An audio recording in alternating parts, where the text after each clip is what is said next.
Kata Allah Subhanahu wa taala, engkau minta ampun untuk mereka atau engkau tidak minta ampun untuk mereka. Kalaupun engkau minta ampun kepada mereka untuk mereka 70 kali pengampunan, maka Allah tak akan ampunkan mereka.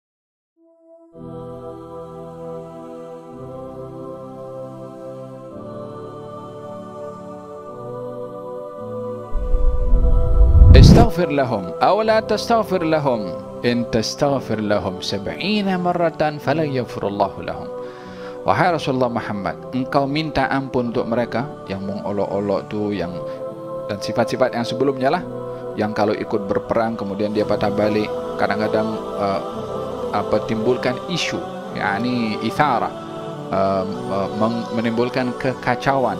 Kalau tentera sedang bergerak nak berperang, mereka kacau satu dengan yang lain, kita balik, jangan ikut.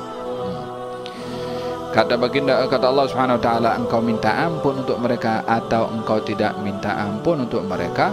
Kalaupun engkau minta ampun kepada mereka untuk mereka 70 kali pengampunan, maka Allah tak akan ampunkan mereka. Ayat ini adalah memberitahukan bahwasanya Allah tidak akan mengampunkan orang-orang yang tidak beriman, kecuali dia insaf, bertaubat dan masuk agama Islam. Innallaha la yaghfiru ay yushraka bihi wa yaghfiru ma duna dzalika liman yasha. Allah tak akan ampunkan dosa syirik. Selain daripada syirik akan diampunkan oleh Allah mengikut siapa yang dikehendaki oleh Allah Subhanahu wa taala.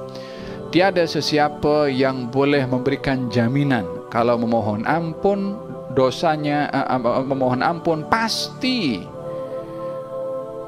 permohonan ampunnya diterima oleh Allah. Yang boleh adalah orang berharap yakin 100% kalau kalau taubatnya diterima, pengampun dosanya diampunkan. Keyakinan seperti itu mesti ada kepada seseorang. Namun untuk menjamin Allah sudah ampunkan, siapa boleh tahu?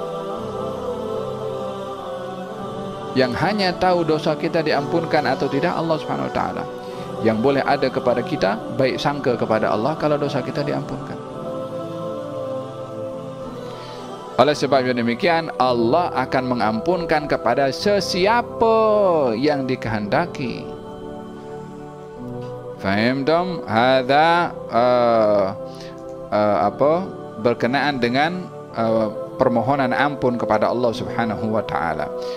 Kalau engkau minta ampun kepada Allah untuk mereka golongan munafikin 70 kali, Allah tak akan ampunkan. Apa maksudnya 70 kali? 70 kali di sini maksudnya dalam bahasa Arab kalau disebut 70, ianya menunjukkan arti al-kathrah, menunjukkan arti banyak.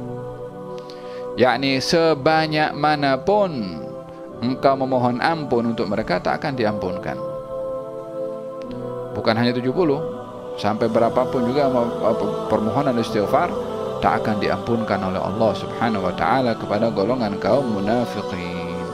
Oleh sebab yang demikian, kita ini di dalam menyikapi hubungan kita dengan Allah dalam permohonan ampun, kita ada dua yang menjadi sayap kepada kita dalam kita beristighfar dan bertaubat kepada Allah.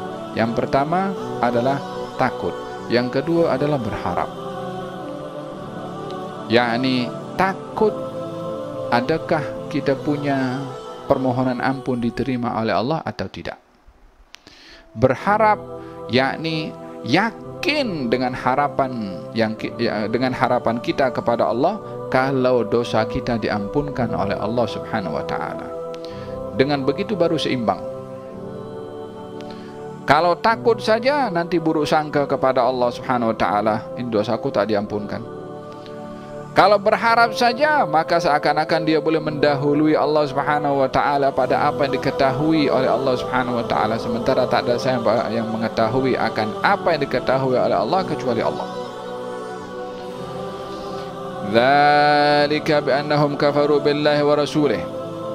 Mereka tidak diberi ampun karena mereka kufur kepada Allah dan juga Rasulnya. Di sini ilahnya, karena mereka kufur maka mereka tidak diampunkan oleh Allah Subhanahu wa taala. Tapi kalau seorang dosanya banyak sangat, adakah diampunkan oleh Allah Subhanahu wa taala. Dalam hadis, kalau anak Adam ini datang kepada Allah dengan membawa seisi dunia ini dosa. Yani kalau dunia ini ada berapa bilangan semua makhluk Allah Subhanahu wa taala, sejumlah bilangan itu berupa dosa yang itu tidak mungkin ada kepada seseorang, maka Allah pun akan mendatangkan sebanyak itu pengampunan. Artinya tiada bagi Allah dosa yang banyak yang tidak dapat diampunkan. Tak ada. Bagi Allah Subhanahu wa taala mengampunkan dosa adalah perkara yang kecil untuk diberikan oleh Allah Subhanahu wa taala kepada orang yang berdosa, sehingga tiada sesiapa yang memiliki perasaan negatif atau buruk sangka kalau dosanya tak diampunkan oleh Allah Subhanahu wa taala. Fahim dom, hadza berkenaan dengan pengampunan dosa.